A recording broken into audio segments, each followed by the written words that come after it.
Assalamualaikum warahmatullahi wabarakatuh. Kali ini kita akan bahas teks narasi, yaitu dalam ruang lingkup cerita fantasi. Kira-kira apa sih teks narasi dan cerita fantasi itu? Yuk kita simak penjelasannya berikut ini. Teks narasi dapat dikatakan teks yang menceritakan suatu peristiwa secara berurutan dan bisa berupa fiksi atau non-fiksi. Sedangkan cerita fantasi adalah bagian dari teks narasi yang berbentuk karangan atau tulisan untuk menuturkan, menggambarkan, atau membayangkan berbagai angan-angan, khayalan, imajinasi, rekaan belaka, atau tidak nyata. Cerita fantasi memiliki struktur pembangun. Yang pertama ada orientasi. Orientasi yang merupakan bagian awal dari struktur cerita fantasi sehingga penulis akan memaparkan mengenai tokoh, penokohan, latar tempat, latar waktu, latar cerita, dan sebagainya sebagai pengenalan. Lalu selanjutnya ada komplikasi. Komplikasi merupakan bagian dari narasi yang menceritakan konflik yang semakin rumit dan mencapai klimaksnya. Kemudian berlanjut ke anti klimaks dan sedikit demi sedikit konflik itu hilang atau terselesaikan. Selanjutnya ada resolusi. Bagian ini merupakan rangkaian peristiwa atau kejadian yang berfungsi menjawab atau menyelesaikan masalah yang disuguhkan kepada pembaca di bagian komplikasi.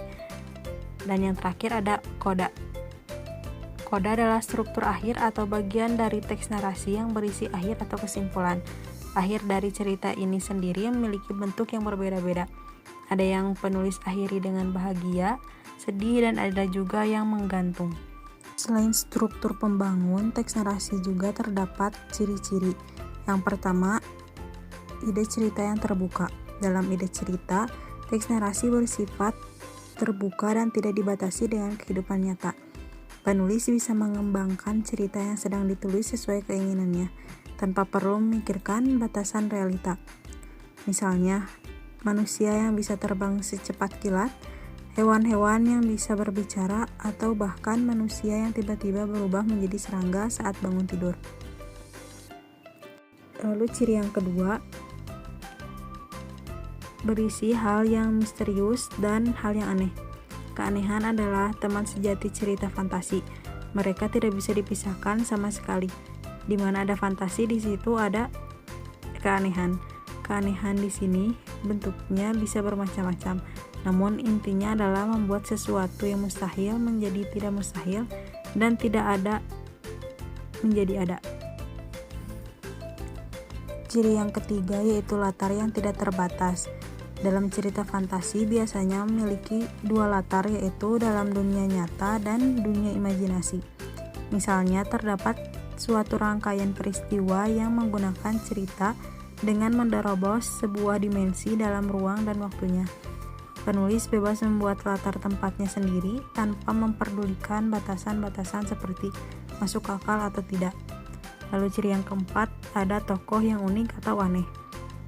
Tokoh-tokoh yang ada pada cerita fantasi biasanya mempunyai keunikan atau keanehannya sendiri. Karena itu, sangat sulit membandingkan satu tokoh dengan tokoh lain yang ada di cerita berbeda.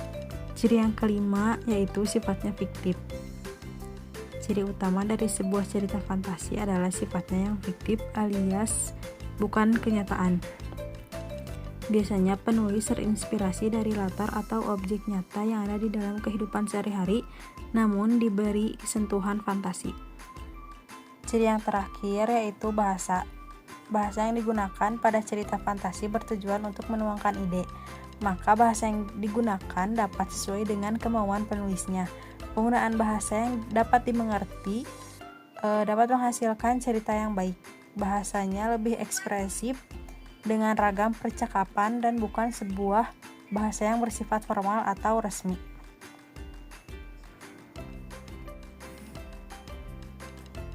Unsur kebahasaan yang terdapat pada cerita fantasi, yang pertama ada kata ganti dan nama orang untuk sudut pandang penceritaan. Contoh katanya itu aku, dia, mereka, anak, dan Katniss. Contoh kalimatnya itu hai aku anak. anak penjahit baju yang tinggal di ujung gang ini. Unsur yang kedua adalah kata yang berhubungan dengan panca indera untuk mendeskripsikan latar waktu, tempat, dan suasana. Seperti kalimat, setiap sore aku sering membantu ayahku menjahit di rumah setelah pulang sekolah. Unsur yang ketiga yaitu kata sambung untuk menandakan urutan waktu kedatangan tokoh lain atau perubahan latar.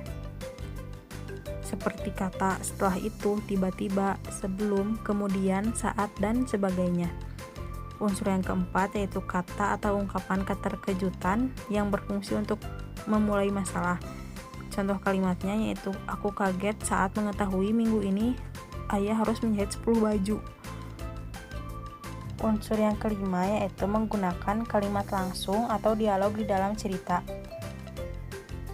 Contoh kalimatnya yaitu, Ana, cepat makan dulu, kata ibu. Nanti saja bu, aku baru makan di rumah Eni tadi siang. Sekian pembelajaran hari ini. Wassalamualaikum warahmatullahi wabarakatuh.